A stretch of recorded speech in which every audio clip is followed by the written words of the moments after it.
The psalmist here in Psalm 1 seems to believe that there are just two types of people in the world: good folks and bad folks, the faithful and the unfaithful, the righteous and the unrighteous.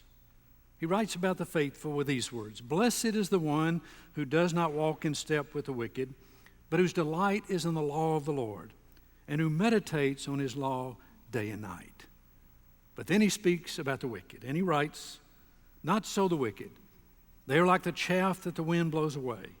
The Lord watches over the way of the righteous, but the way of the wicked leads to destruction."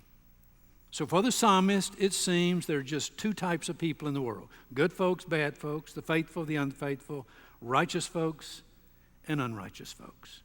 And essentially, he's saying, blessed are the righteous and cursed are the unrighteous. Well, you and I know it's not that simple.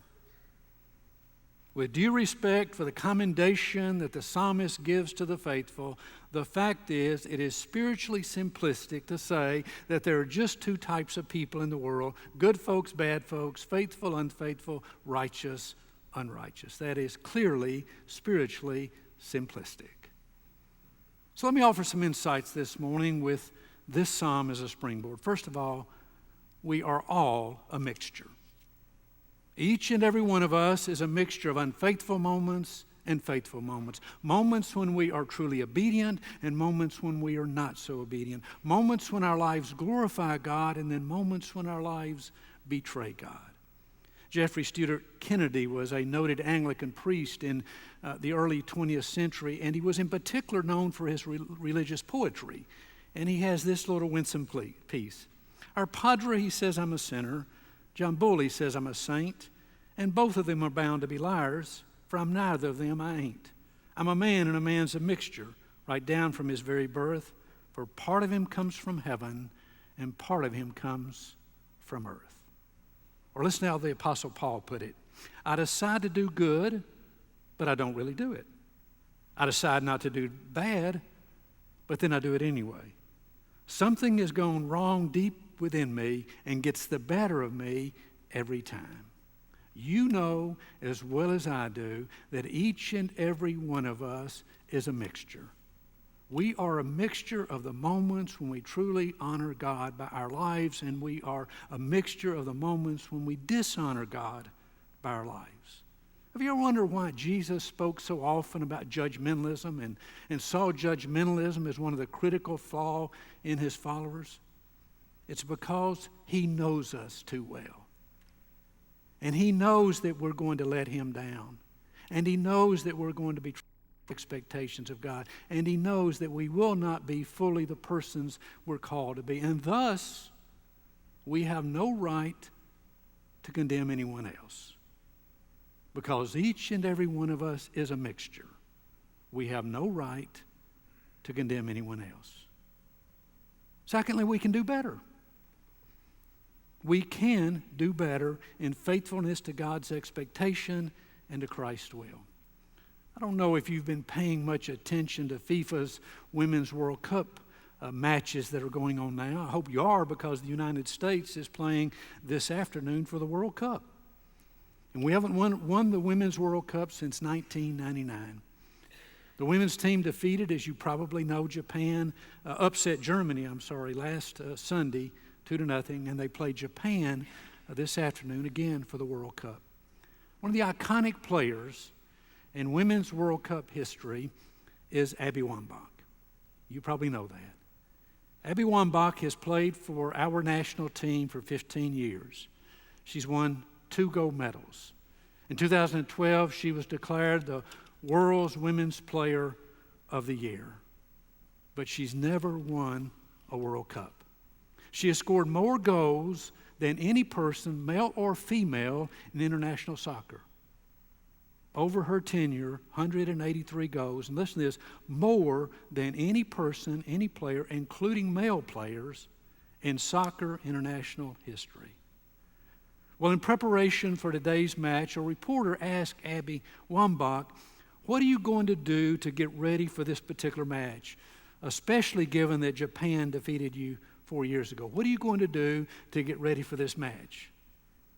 And Abby's one-box, direct and simple response was, we will work on what we need to work on.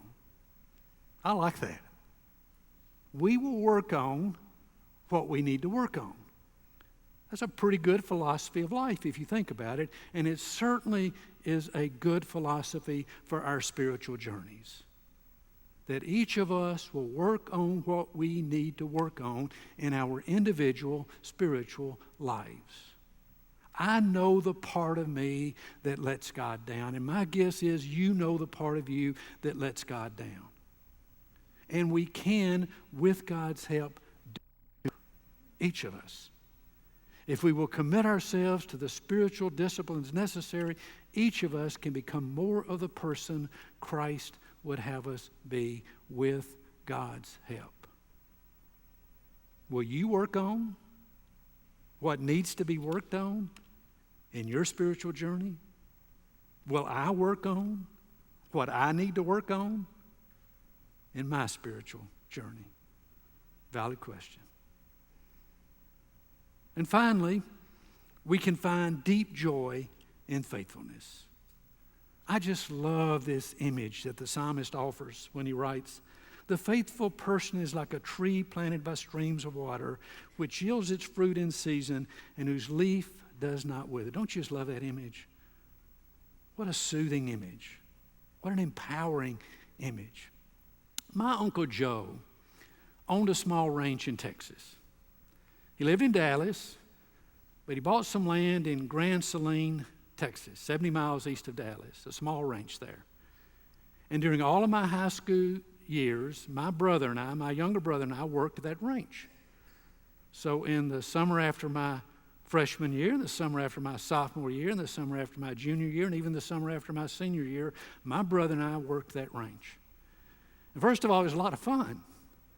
And after a while, it became rather tedious and hard. But I remember this creek, this stream that was on my uncle's ranch. I still remember it to this day. I love to stop at that creek or that stream and drink from it. And what I remember is that no matter how dry or arid things were, no matter how brown the grass was, no matter how brown things were that were being planted, around that creek, around that stream, trees blossomed, flowers grew, the grass was green. So it could be dry and brown everywhere else on my uncle's ranch, but around that little creek, around that stream, the trees grew, the flowers blossomed, and the grass was green.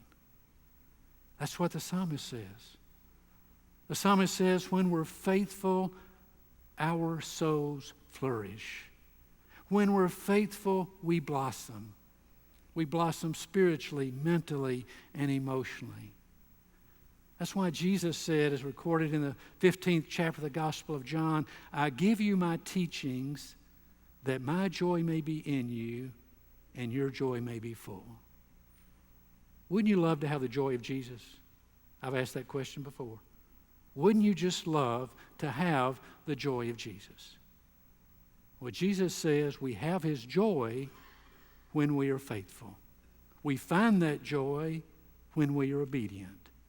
We find that blossoming of our spiritual, mental, and emotional selves the more faithful that we are. You're coming to this altar this morning for the sacrament, the gift of the love of God made known in the offering of Jesus Christ. And as you come to this altar, I would remind you of these things that come from this psalm, that we are a mixture. That as you and I receive these elements, we are a mixture of moments of great faithfulness and moments of deep unfaithfulness. And we can do better. We can be more of the person God would have us be and Christ would have us be, and that we want to be. And that when we are better, when we are more faithful, we flourish. Our souls are nourished. Our spiritual, mental, and emotional selves blossom. There is a joy in obedience that can be found nowhere else. Thanks be to God. Amen.